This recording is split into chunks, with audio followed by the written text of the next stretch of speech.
na koinda. Botuninga te, bana poto, site ya sikeye. Kilongo TV. Kilongo TV. Boss abonné, ebele.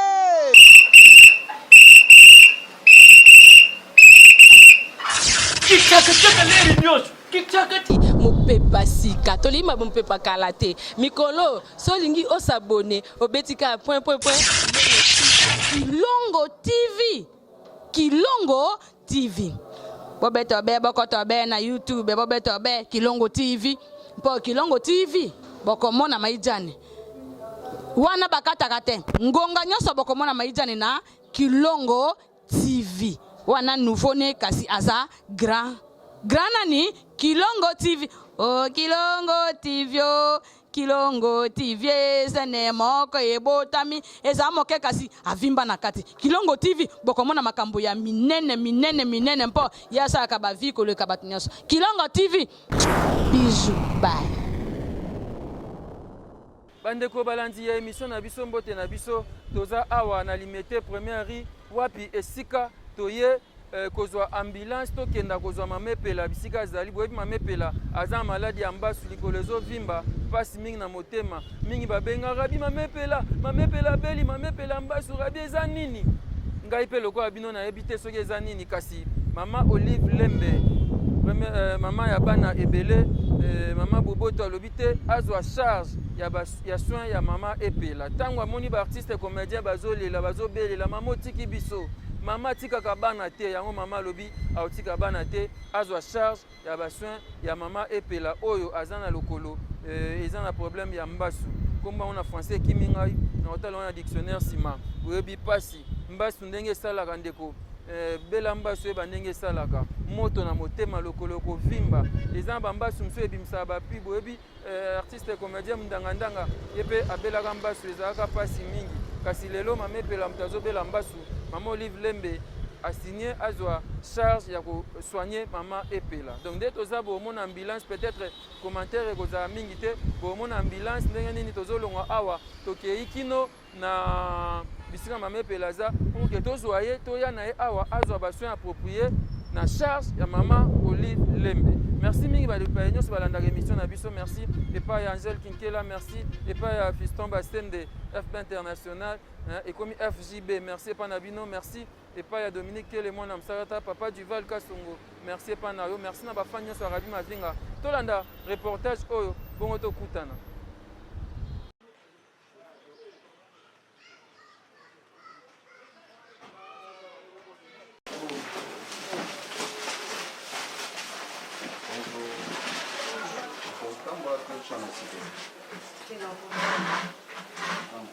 Détonné.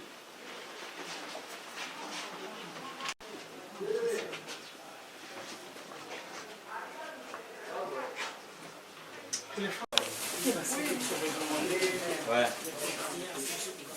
On peut aller.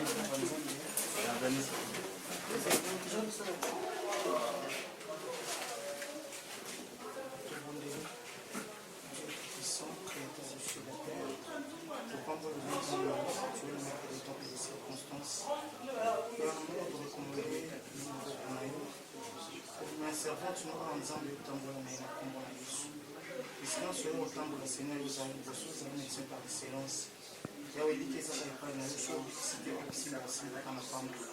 Ya on tombé du médecin en classe. Les gens en quatre en autres ça mais ça n'a eu en fait que Dieu a certaines combat Yesu. On sait quand la servante nous est payant les hommes ils ont aussi bien la combat Yesu.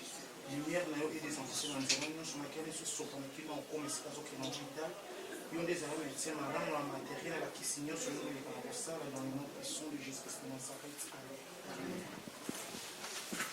Amen. Ouais, j'arrive. On parlait.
esika mame pe lazalaki et bomoni na lisungi ya mama Olive Lembe be kozwa ye po bakende na hôpital ya monene wapi esika kokota radio basala ba scanner pona makambo nyonso ba artiste baza ebele awa toza na artiste na biso moko awa là et tozwa ye ntango mama ngai mbote mbote papa rabi exception na nde bazwi mama epela bakende na hôpital ya monene obini nalobi vraiment mama Olive nzamba pambola ya makasi parce que aza toujours pembeni na biso azotika biso te toyebi nini tokoloba te mais nzamba azongisa mama Olive ya ebele vraiment ya ebele mpe motema aza nango efungwama liso ekoma monene makasi 7e bagarre mpe aza mopanzi 7e posa mpe quelques artistes baloba par rapport à geste oyo là vous voyez ma mère là elle n'arrive pas à marcher elle a très mal à sa jambe droite et Rogodema mepela a très mal ambulance yango wana ezozwa pour kakende na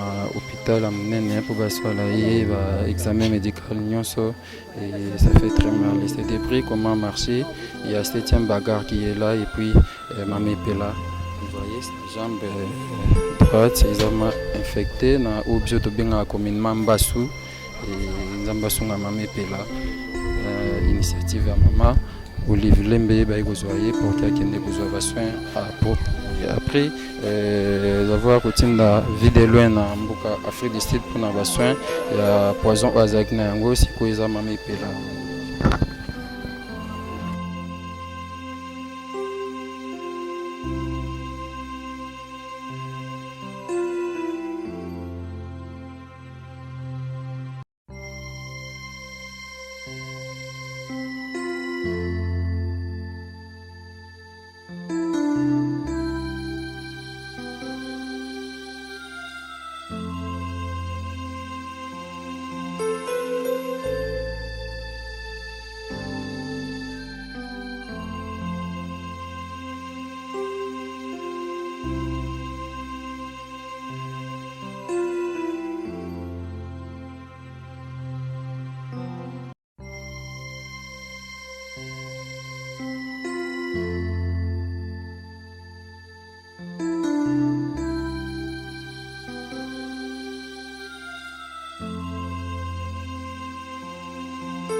nakumisi nzambe ya pesa mama Olive motema ya munene boye na motema penda ya bo mama ya solo nzambe ya pambola ye komona ndeko na ngai mama epela na situation aza nango tango komi na mato ya mama tika abana ete donc ayoki pasi ya moboti atindi ambulance pe baye kozwa mama epela awa na hôpital Place Azali bakene na hôpital mususu o eleki oyo donc na pamboli nango nzambe makasi. Merci.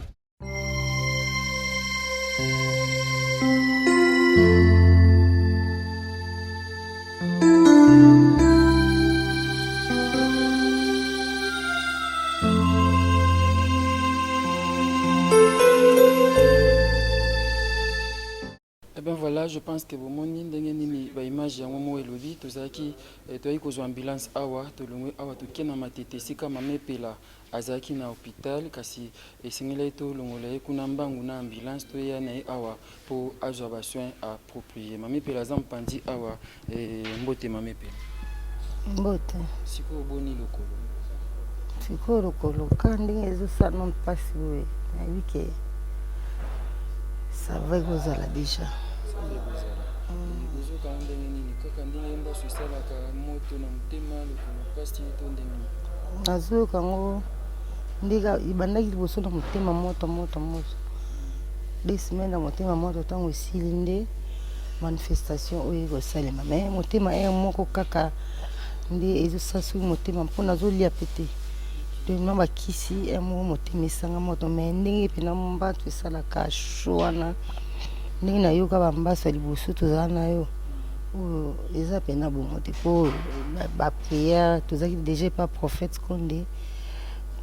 konde na liloba kuna na hôpital na mama safara bazali mpe koyede biso na bango bakisi yango nomoni ke eza mwa kokita par rapport a nde ezalaki moni na misape ezoningana ezali kutu misape eningana te ezali mpena bloqué pas moyen mais maintenant sikoyo moi ça va moi ça va mpena na otambola te ya koboa te mais très bien. Exceptionnel nous par rapport à l'initiative maman Olive Lemba Zui à sa prise en charge nayo et ça lui ndenge nini pour le bani. Nakoloba merci na maman na initiative oyo soki mama azali soki mwana aza kovimba seke mama aza pembeni na ye merci na maman na initiative oyo asali mpona nga mpo soki asalaki te peut-être ndenge baza koyebisanga soki nakendaki hôpital te rapide peut-être engai komaka mosusu seke soki mpe navandaki kaka nazelaka ti batemp mosusu engai koma mpe ka mosusu mpo awa déjà toso toleki na 1 semaine ya pasi mais intervention ya mama vraiment merci nzambe apambola ye abakisele ya mingi acontinue na baevre na ye mpo motema malamu babotama nango moto motema malamu abotamaka nango soki obotami nango ta to force na nature boye ozwa te donc nakoloba na mama merci vraiment mingi nzambe apambola ye ndenge azalaka na biso atiraka biso te na ka oyo lisusu mama intervenir en tout cas mpo na ngai naza vraiment na merci mingi epa nzambe apesa mama bamikolo ebele lisusu na vie. Merci. Merci beaucoup. Voilà, comme je vous avais dit, Toyaki Awa et Longo, maman Olive Lemba Zui, sali prise en charge pour na maman Epela Oyo, Aza malade, biso bien encore communément basso et après la consultation va médecin to peut examen approprié par rapport au colonde comiana to repé sabino suite boye ba évolution ezokende ndenge nini. Maman Epela za na pasi azobela lokolo vimbi et na moni ezo saigner pasi mingi nzamba sunga. Inshallah nzambe Oyo Aza Jova Rafa apesa lobiko. Merci et pas maman Olive Lembe pour na geste oyo pour na prise en charge oyo. Merci na mtema mneno zana yango. Merci na bandeko nyonso basungi mama Epela oyo nyonso bazobondela pour na mama Epela. Merci et pas na binom nyonso. Merci pas koko de madasi mabilili. Merci na bandeko nyonso ya fondation OLK. Merci et pas na binom nyonso artistes et comédiens. Tozomeka kozwa quelques artistes bazali banda moyen bakota awizate hôpital eza normalement garde malade azala ate. Ni ebite soki mama Epela koza atana moko Menzambe azosunga tokoba reportage na biso elongo na kokodema.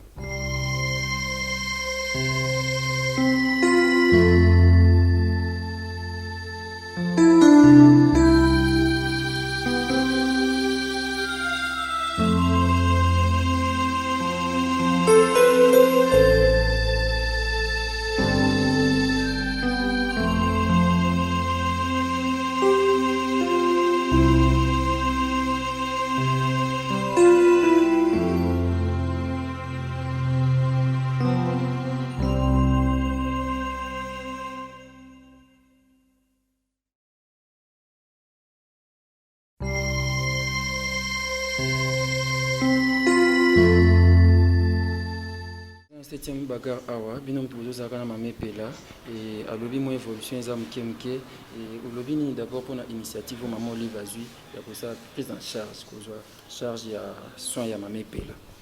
En tout cas merci pour la parole Rabbi. Na uzanga maloba pe ezoya mezo kima mezoya. Na usenga no merci na maman sans flatterie. Maman moko bien, maman moko malamu na yeba ke maman kotika mwana na Epela te. Omoni na eta wazalaki nango nanu. Premier soin prophète Konde Paul Dominique na maman Safala. Lokola za mwana liloba, maman azwaki na premier soin. Tout ça il annonce to bige non to senga pa maman tant que maman na biso atalaka ya Epela. toyoki ke ya solo mama yoki souci ya mwana na ye esali biso bien na esengo na plaisir ke mama alobi ok d'accord balongola epela baya na ye na hôpital mpona balandela ye soigne malamu batraite malamu soin moko approprié. voilà basoin approprié yango wana mo wana oyo rabi alobi vraiment esalinga vraiment esengo makasi oyo mibale baza bapetite sœur na ye nga tanke ami collègue tozalaki comme bagarde malade so lokola abalobi ke non moko tolobi ke tonosala batour oyo lelo aye oyo kuna lobi aye mpona tomeka mpe mpe kopema moke. En tout cas mama ozangisinga maloba me nasengoka merci kotika boye te mama azalaka nde boye mama azwi vie de la charge mpo tokomaki koloba bilobaloba te bazwaka kaka ntango tokufaka me tocomprendre ke mama aza bongo te mama azali ke ntango apasi ye ntango bisengo ezali boye nde be mama na biso nzambe azongisa ebele apambola bino abakisa bisika oyo ezangi lisusu mama so abakisa mpona yebike mbongo ezali kobakisa eza kaka ta mosusu ke vie santé nyonso oyo ta mosusu ezangaki.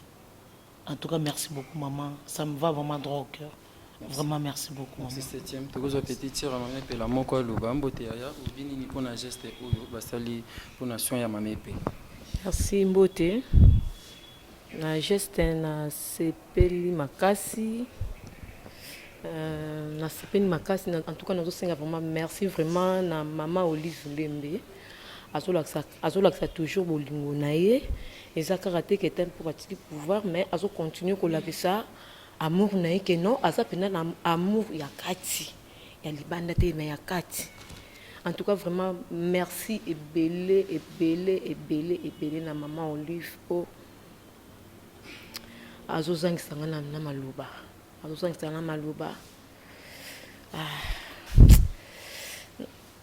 vraiment merci. Comprenez, elle est très émotionnée et merci beaucoup à Maman Olive Lembe pour cette initiative. Merci vraiment à OLK, vraiment initiative à Bouiza Malam Mingi. Et Toutagi Awa, Toji ambulance, Toki na matete. Je pense que Bomoni, Bongo Tozongi Awa, Maman Epela Siko, na Minchone na Loba Bazo, médecin va consulter, et puis à Wokota scanner pour traiter calmement à l'aise. Bande ko nyonso bokai passe na motema bozeye kolela na kosenga bolela te na kosenga bobondela pona ka ya mama epela nzambe akosala mama epela ozamala mingi bomoni wana uti koloba azama kasi lokolo pe changement ezoya malembe. Merci pana bino nyonso balandi ya émission na biso. Merci na artiste nyonso parce que ba ça soutient na bango et pas moko ya muninga na bango mama epela. Merci mingi et pas ya mama Olive Lembe pona geste o nzambe aza na yo.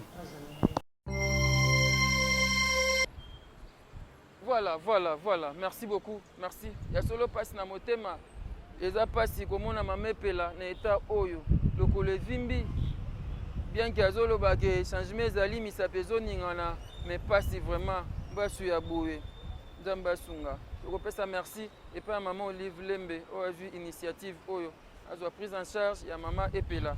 Donc azwa ye en charge azwa baswe na ye nyonso en charge mama epela ye moko est-ce que koya na hôpital oyo pasi. Merci pas maman Olive pour l'initiative oyo. Merci na bande ko nyonso balandi biso lelo toyaki bomoni mama epela lobi bomoni ba artiste et comédien bazam pandi ba lobi.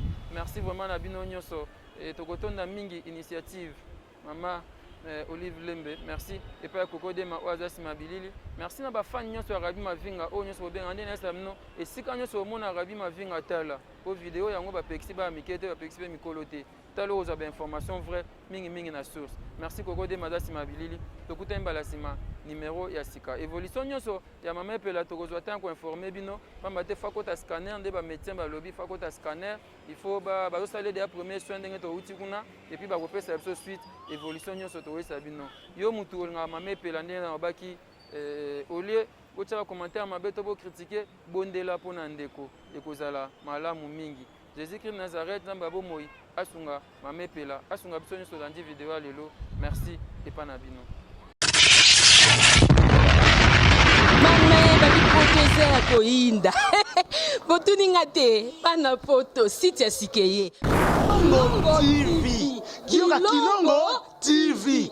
Boss abonné. Ebele.